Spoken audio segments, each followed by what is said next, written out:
Hello everyone, welcome back to my channel story time. इस channel पर daily मैं आपसे मिलती हूँ मोटिवेशनल स्टोरीज के साथ। आई होप आपको मेरी स्टोरीज अच्छी लगती होंगी।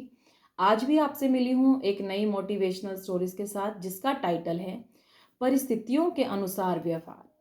हाँ जी, हमारा जो बिहेवियर है वह अकॉर्डिंग टू सिचुएशन चेंज होता रहता है। सिचुएशन के अकॉर्डिंग ही हमारा जो मन है, हमारा जो मूड है, व्यवहार है, वो काम करता है। तो ये स्टोरी मेरी उसी से रिलेटेड है। हमारा व्यवहार परिस्थितियों के अनुसार अलग अलग हो सकता है और यह व्यवहार हमारी सोच के अनुसार भी बदलता है। चलिए स्टोरी को आगे शुरू करते हैं। एक शहर में एक आलीशान घर था और वो घर उस गली का सबसे शानदार घर था। शहर के सभी लोग जो भी वहां से गुजरता उस घर की तारीफ किए बिना रह नहीं पाता था। मतलब देखकर उसको बोलते थे कि सच में बहुत प्यारा घर है। इस पूरे एरिया में जितने भी घर बने हुए हैं सबसे आलीशान घर यही है। तो उस घर का जो मालिक था, एक बार उसको कुछ काम आया तो वो उस काम को करने के लिए शहर से बाहर चला गया। जैसे वो शहर से बाहर गया तो कुछ दिनों बाद अपने घर वापस लौटा। आते आते उसने अपने घर की ओर देखा। दूर से जैसे हम आ रहे हैं तो उसको अपना घर दिख रहा था। उसने देखा तो घर से धुआं निकल रहा है।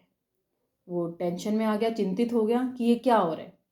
उसने घर के करीब आकर देखा तो पता चला कि उसके घर में आग लगी हुई है।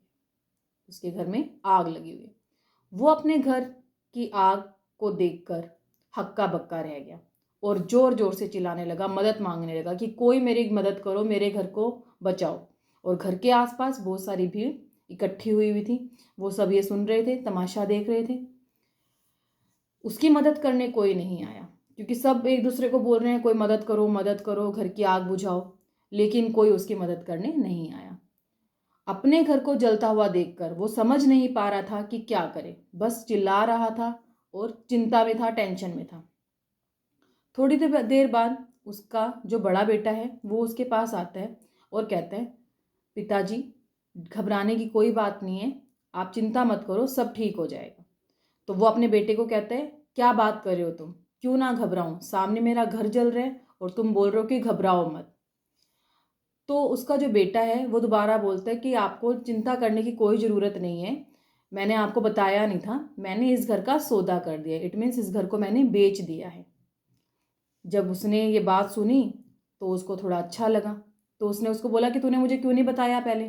कह रहा, मुझे लगा कि पहले मैंने सोचा कि जो मुझे सौदा करने वाला मिले उससे बात कर लेता हूँ, बाद में आपको बताऊँगा। तो उसके पापा को फिर गुस्सा आया कि नहीं, तुम्हें मुझे बताना चाहिए था। बट उसका जो बिहेवियर था उस टाइम वो चेंज हो गया। जैसे उसने कहा ना कि ये घर तो मैं बेच चुका हूँ और आप घबराओ मत, तो उसको अच्छा लगा। और उसने फिर बताया कि इस मकान की तो मुझे कीमत भी अच्छी मिली, जिससे मैंने बात करी थी तो उसने मुझे कीमत भी अच्छी दी है। आप पिताजी यह बात सुनकर खुश हो गए। कहाँ वो टेंशन में थे और मदद के लिए गुहार कर रहे थे कि कोई मदद करो, मदद करो। अब वो बाकी लोगों की तरह जलता हुआ मकान देखकर चुपचाप खड़े थे। मतलब उनके अब जो रिएक्शन था वो चेंज हो चुका था। फिर तभी वो बेटी वहाँ पर आकर उनकी बोलती है कि पिताजी घर जल रहा है और आप आराम से खड़े हैं। तो पिताजी अपनी बेटी को बोलते हैं कि तू भी चिंता मत कर, अब ये घर हमारा नहीं है, इस घर को हमने किसी को बेच दिया है, अब हमें टेंशन लेने की ज़रूरत नहीं है। बेटी ने पिताजी से कहा कि भाई ने सौदा तो कर लिया है लेकिन अब तक सौदा पक्का नहीं है, और ऐसे घर का सौदा कौन करेगा पिताजी, जो घर जल चुका है तो उसको कौन लेगा। तो उसके जो पिताजी थे अपनी बेटी की बात सुनकर फिर टेंशन में आ गए। उनका जो व्यवहार था उस टाइम, जो बिहेवियर था वो फिर चेंज हो गया। पहले थोड़ा रिलैक्स हुए, फिर दोबारा चिंता में आ गए। फिर उनका छोटा बेटा आ जाता है।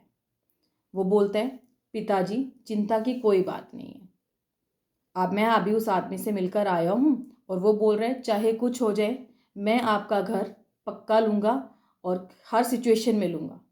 मैं अपनी ज़ुबान का पक्का हूँ, अगर मैंने आपको कहा है तो मैं घर पक्का लूँगा और पैसे भी दूंगा। उसके पिताजी का व्यवहार फिर चेंज हो जाता है।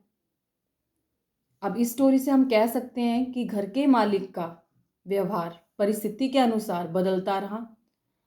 घर तो वही था और वही घर था, जल भी रहा था, पर जो उसके व्यवहार में चेंज आ रहा था सिचुएशन के अकॉर्डिंग वो बदलता जा रहा था, वो हमेशा चेंज हो रहा था। जब बड़ा बेटा मिला, उसने कुछ बताया तो उसका जो बिहेवियर था वो अलग था। फिर बेटी आई, उसने दोबारा बोला कि अभी सौदा तो पक्का थोड़ी ना हुआ है, वो फिर चिंता में आ गया।